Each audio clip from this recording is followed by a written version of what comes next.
नमस्कार साथियों, आपका स्वागत है आपके अपने YouTube channel GK by Rampal Yadav. आज से हम Haryana staff selection CET mains और ग्रुप डी के लिए हरियाणा जीके और साइंस जीके की तैयारी शुरू करने जा रहे हैं। तो आज से हम जो ग्रुप डी में पिछले जो पेपर हुए हैं उनके प्रश्नों से शुरुआत कर रहे हैं। हमारा पहला प्रश्न है, रोगाणु ऐसे सूक्ष्म जीव हैं जो देखे साथियों, ऑप्शन है चमड़े के सामान को खराब कर देते हैं, खड़ी फसलों को खराब कर देते हैं, भोजन खराब कर देते हैं, रोग पैदा करते हैं। तो साथियों, रोगाणु सूक्ष्म जीव होते हैं जो क्या करते हैं, रोग पैदा करते हैं। क्या करते हैं, रोग पैदा करते हैं।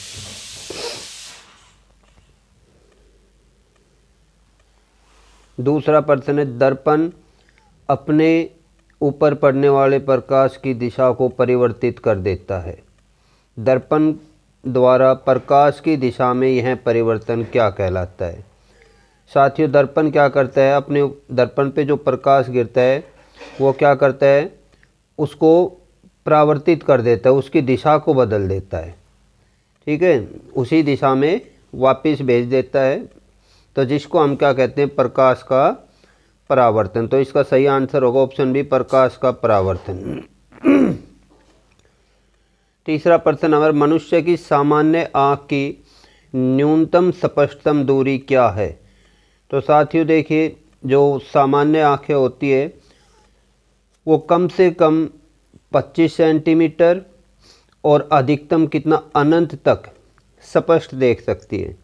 तो हमारी न्यूनतम स्पष्टतम दूरी क्या हो जाएगी सामान्य आँख की, 25 सेंटीमीटर। और साथियों अधिकतम पूछे तो ये हो जाएगी अनंत। अधिकतम पूछे तो क्या हो जाएगी, अनंत हो जाएगी साथियों। और यदि पूछा जाए कि मनुष्य की सामान्य आँख का दृश्य परास, कहने का मतलब कम से कम कितनी दूरी तक और अधिकतम कितना देख सकते, तो हो जाएगा 25 सेंटीमीटर से अनंत तक। हमारा चौथा प्रश्न है, निम्नलिखित में से कौन सी संघनन प्रक्रिया है। देख साथियों, संघनन क्या होता है, संघनन में जो वाष्प होते हैं वो ठंडे होकर वापस किसमें, द्रव अवस्था में परिवर्तित हो जाते हैं, उसको हम संघनन कहते हैं। तो हमारे पास ऑप्शन है, निथार कर जल से बालू अलग करना। बालू का मतलब मिट्टी, जैसे जल में मिट्टी मिला दी तो उसको निथार कर मिट्टी को अलग कर ले, पानी को अलग कर ले। जलवाष्प का द्रव अवस्था में परिवर्तन, जल का वाष्प में परिवर्तन, पेट्रोल का वाष्पीकरण। तो क्या हो जाएगा साथियों, बी ऑप्शन सही हो जाएगा, जलवाष्प का द्रव अवस्था में परिवर्तन। हमारा अगला प्रश्न है, कौन सा खाद्य पदार्थ आयोडीन के साथ नीला काला रंग देता है। साथियों, आयोडीन के साथ नीला काला रंग देता है स्टार्च, मतलब कार्बोहाइड्रेट।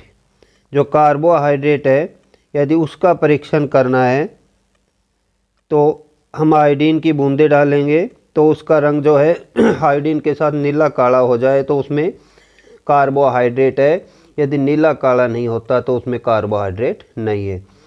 प्रोटीन साथियों कैसा रंग देता है, प्रोटीन जो है वो प्रोटीन का परीक्षण करेंगे तो बैंगनी रंग आएगा, लेकिन उसका आयोडीन से नहीं किया जाता प्रोटीन का परीक्षण।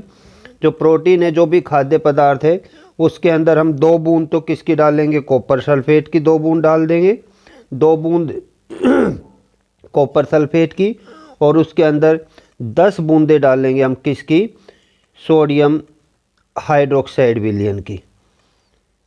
ये डालने पर यदि बैंगनी रंग आ जाता है तो उसमें प्रोटीन है। तो साथियों, नीला काला रंग किसका आता है, स्टार्च कार्बोहाइड्रेट का। और प्रोटीन के लिए हम क्या डालते हैं, 2 बूंद कॉपर सल्फेट की और 10 बूंद सोडियम हाइड्रोक्साइड की यदि डालेंगे, तो यदि उसके अंदर बैंगनी रंग आ गया तो उसमें प्रोटीन है। तो इसका हमारा सही आंसर होगा स्टार्च। मृदा को ढीला करने और पलटने की प्रक्रिया क्या कहलाती है भाई, क्या कहलाती है साथियों, मृदा को, मिट्टी को हम जब फसल उगाते हैं तो उससे पहले क्या करते हैं, जुताई करते हैं। जुताई क्यों करते हैं, मिट्टी को पलटते हैं ठीक है। तो क्या है, जुताई, पलटने से मिट्टी पोली हो जाती है, सूक्ष्म जीवों की अच्छी से वृद्धि होती है, जड़ें आसानी से नीचे तक जाती है, पोषक तत्वों को आसानी से अवशोषित कर लेती है। गाढ़े रंग की वस्तुएं हल्के रंग की वस्तुओं की तुलना में रिक्त स्थान है उष्मा अवशोषित करती है। जो गाढ़े या हम कह सकते हैं काले रंग की वस्तुएं वो क्या करती है साथियों, जो हल्का रंग मतलब सफ़ेद रंग है या हल्के रंग और भी हैं, मुख्य रूप से हम क्या कहते हैं काले या सफ़ेद। तो जो काले रंग की या गाढ़े रंग की वस्तुएं होती है वो हल्के रंग सफ़ेद रंग की तुलना में अधिक ऊष्मा अवशोषित करती है। ठीक है साथियों, क्या होगा इसमें सी आएगा अधिक। इसलिए हमें गर्मियों में गाढ़े या काले रंग के कपड़े नहीं पहनने चाहिए, हमें गर्मियों में हल्के या सफ़ेद रंग के वस्त्र डालने चाहिए ताकि गर्मी कम लगे, और सर्दियों में हमें गाढ़े या काले रंग के वस्त्र डालने चाहिए क्योंकि गाढ़े रंग के या काले रंग के जो वस्त्र है वो ऊष्मा का अधिक अवशोषण करते हैं। आर्द्र ज्वर किससे होता है? साथ ही जो आर्द्र ज्वर है वो किससे होता है? टाइफाइड जीवाणु से होता है। साथियों जो विषाणु है, विषाणु से होने वाले रोग है जुकाम, जुकाम है साथियों, इन्फ्लुएंजा है, इन्फ्लुएंजा, इन्फ्लुएंजा, पोलियो, पोलियो और चिकन पॉक्स वगैरह साथियों, ये सब किससे होते हैं? विषाणु से होते हैं साथियों, चिकन पॉक्स। साथियों जो प्रोटोजोआ से होता है वो मलेरिया है, मलेरिया, पेचिस, प्रोटोजोआ से होने वाला रोग। और जो कवक है फंगस है, फंगस।